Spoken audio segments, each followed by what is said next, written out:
Hello, my lovely Capricorn. Welcome to my channel, The Insightful Bee. Sa hindi pa dyan nakapag-subscribe ng aking channel at sa mga viewers ngayon na bago pa lang sa channel kong ito, don't forget, paki-like, paki-share, paki-subscribe ng aking channel. Thank you. At sa mga nag-subscribe ng channel ko, thank you at welcome. At sa mga returning, welcome back sa channel ko ito. Okay, Capricorn, bago natin simulan kung anong mensahe na gustong sabihin para sa'yo, gusto ko munang i-shuffle ang card na ito. Okay, Capricorn, simulan na natin. Kung ano nga ba ang mensahe na gustong iparating para sa iyo.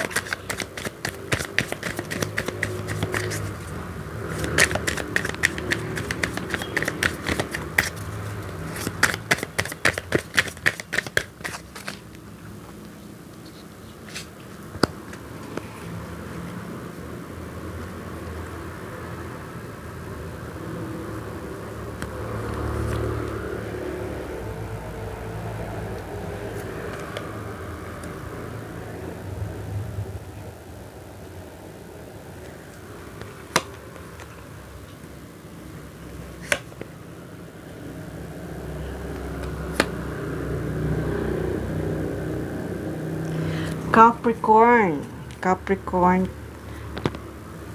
may nakikita ako na isang mensahe.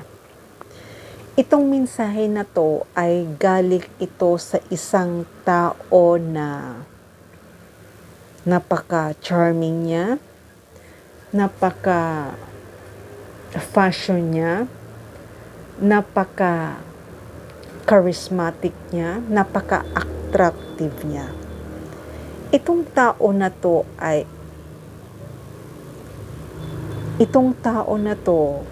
gusto niyang makipag-communicate sa iyo. Gusto niyang mag-travel papunta para sa iyo. Kaya asahan mo, Capricorn, na mabibigla ka kung bakit itong tao na to ay nag-message sa iyo. Sa tinagal-tagal na wala kayong communication, nakikita ko mabibigla ka na lang. Kasi, alam mo, Capricorn, sa nakikita ko na may isang taong mag-o-offer sa'yo ng pag-ibig, pero ayaw mo pansinin ito. Kasi iniisip mo na baka mangyari ulit sa'yo yung nangyari dati. Pero itong sasabihin ko sa'yo, straightforward, Capricorn.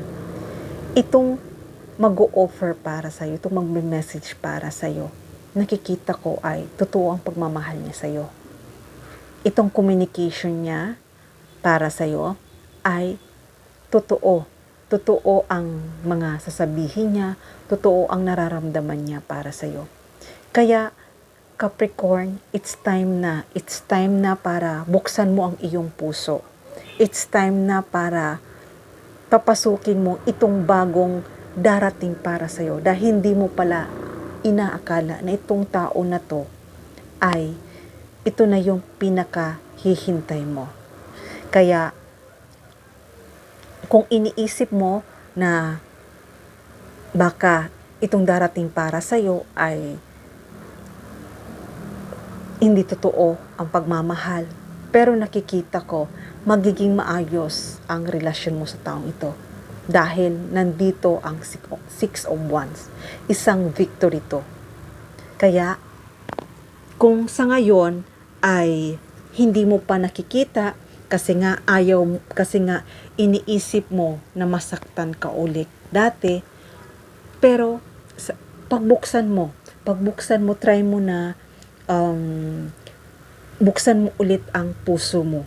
Dahil itong na darating para sa'yo, karelasyon mo ay isang success ito. Alam ko, iniisip mo pa rin yung past mo. Kasi nga, minahal mo yon. Iniisip mo pa rin yung past mo. Dahil nga, iniisip mo kung yung nangyari sa inyong dalawa na iniwan ka niya. Nangyari sa inyong dalawa na hindi siya nagparamdam anong rason at bakit iniwan ka niya. Pero, sa nakikita ko, Capricorn, itong tao na darating para sa'yo ay nakikita ko seryoso ito. Seryoso ito. At ditong sa tao na to ay mararamdaman mo ang totoong pagmamahal niya. At hindi lang yon, mahihil din ang puso mo. Kaya kung sa ngayon ay nasasaktan ka sa mga nangyayari at nag-worry ka na baka maulit-ulit ang nangyari sa'yo. Pero, Capricorn, sabi ko sa'yo, pagbuksan mo ulit ang puso mo, huwag mong isarado dahil itong darating para sa'yo ay napakagandang blessing. Hindi mo alam na dito ka sa taong ito magkakaroon ng anak, dito ka magkakaroon sa isang tao na to na ikaw ang priority dito sa isang tao na to na magkakaroon ka ng magandang karelasyon. Magandang karelasyon. Kaya, Capricorn, asahan mo na mayroong taong magme-message para sa'yo. Kaya kung sa ngayon ay gusto mo muna ng space, gusto mo muna mapag-isa, ayaw mo munang makipag-communication, pero sinasabi ko sa iyo, Capricorn, ay huwag mong isarado ang puso mo dahil hindi mo pala alam na itong darating para sa iyo ay siya na talaga ang magbibigay ng daan para ikaw ay maging masaya. Dahil itong tao na to na darating para sa'yo, siya na talaga ang lover mo. Siya talaga ang soulmate mo. Siya talaga ang the one mo. Kaya asahan mo, makakatanggap ka ng mga unexpected message sa isang tao na to. Itong message na to ay about sa love. Kaya huwag kang matakot. Huwag mong isarado. Huwag mong pagbawalan ang puso mo na pumasok siya sa buhay mo.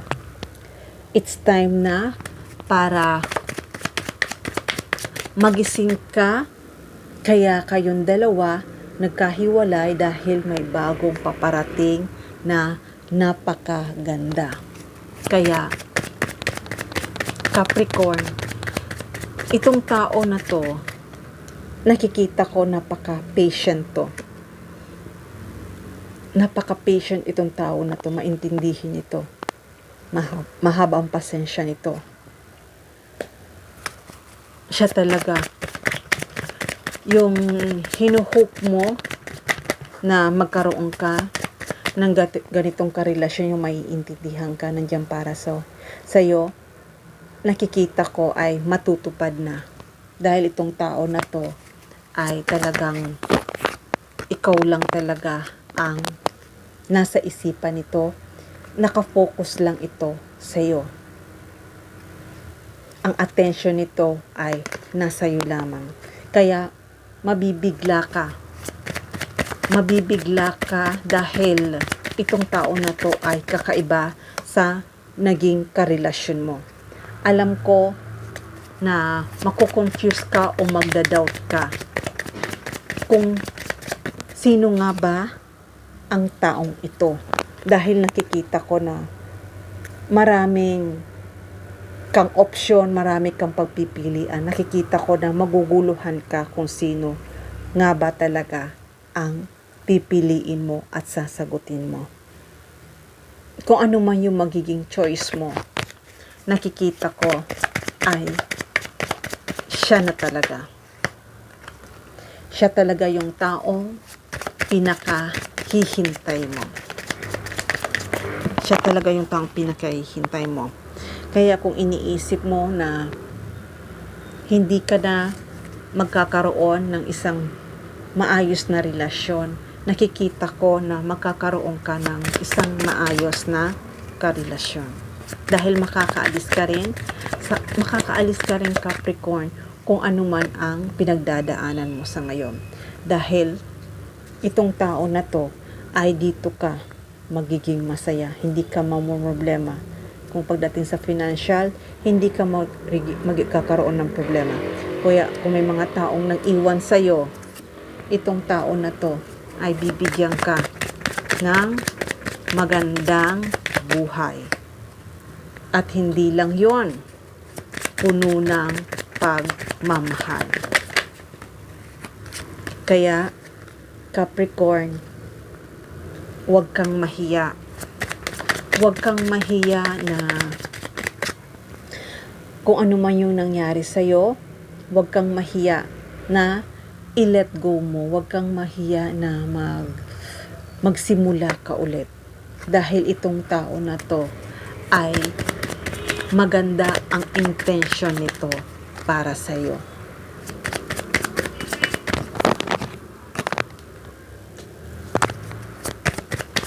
Kaya Capricorn, kapag nakilala mo itong tao na to at dumating ito sa buhay mo, itong tao na to ay sinabi ko sa'yo na magiging maayos ang buhay mo. Dahil itong tao na to ay isa itong boss, isa itong businessman, isa itong may kaya na hindi ka mamumroblema sa pang-araw-araw mo na pangangailangan mo. Dahil itong tao na to ay responsable ito. Gagampanan niya at ibibigay sa'yo ang mga pangangailangan mo sa buhay mo. Karoon ka ng masagana at maayos na pamumuhay. Kaya, it's time na Capricorn para magsimula ka ulit. Dahil itong tao na to ay ikaw lang talaga ang buhay nito. At siya ang magbibigay sa iyo ng magandang kinabukasan at dito magiging masaya ka sa taong ito. Kaya Capricorn, it's time na para tanggapin mo itong darating para sa iyo. Dahil kung iniisip mo na hindi ka na magiging masaya, nandito ang sun. Dahil magiging masaya ka sa taong ito na hindi mo inaakala. Okay Capricorn, hanggang dito na lang muna ang mensahe na to. Sana nagustuhan nyo. Don't forget, paki-like, paki-share, paki-subscribe ng aking channel. Love and peace. Mwah.